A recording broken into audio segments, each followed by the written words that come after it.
Welcome to Striking Options, the show that reveals the options you have to better navigate markets. I'm Jeff Kilberg, and I'm joined today by Scott Bauer. Hey there, Scott. Jeff, how are you? Well, I'm doing great.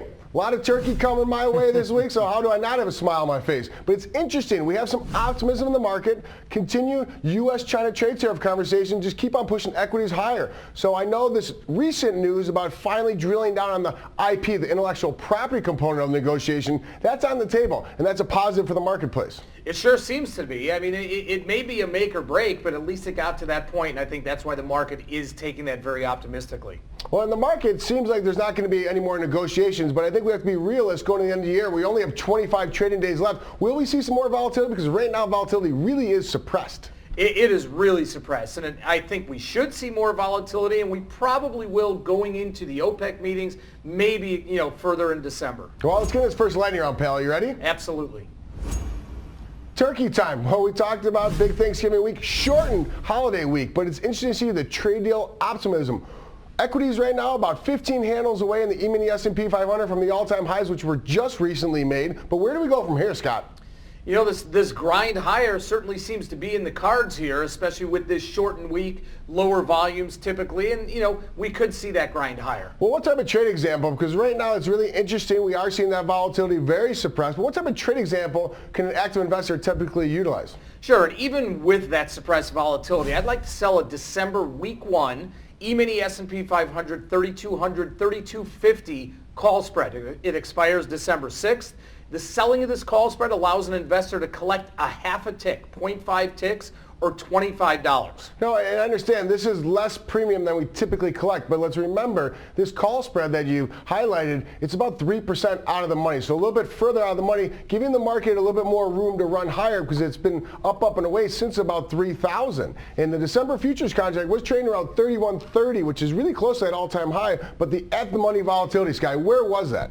It was 8.54, which is really low, and we talk about selling premiums when volatility is higher. But everything you just said, Jeff, with equity market nearing its all-time highs, shortened week, that's why I'm doing this. Yeah, and I think it makes a lot of sense here. You're going further out of the money, you're going to collect less, but at the same time, you're taking the opportunity that the market would have to move another 3-4% higher for this trade example not to work out. Exactly. All right, great stuff, Scott. And please remember, these are trade examples, not trade recommendations. Let's move into the second lightning round, pal. All right, let's do it.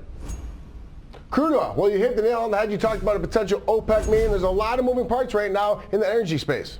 Absolutely, and China's the world's largest crude oil consumer. So you've got that playing along with the OPEC meetings coming up December 5th and 6th, and a lot of jockeying for positions in the oil space right now. No, I think that makes a lot of sense. The China component, as they are the largest consumer, if we do see continued trade optimism between the U.S. and China, there will be a support in the crude oil market. So what I'm looking at for my trade example, Scott, I want to be a seller of the December week 1 crude oil $56.54 put spread. It's expiring next Friday, 12/6, but this put spread will allow an investor to collect about $340. And this is pretty important because we are seeing the support be correlated to the equity market. No doubt about it. And January futures here were trading about 57.90 at the time. And at the money volatility, unlike in the prior example, at the money vol is actually on the upswing here around 31.58. Yes, and that's why that elevated premium, that $340 that this trade example allows you to collect, it's $2 away. But if we do see trade optimism in the next 25 days continue, all we actually need is about 7 days for this trade example. But we see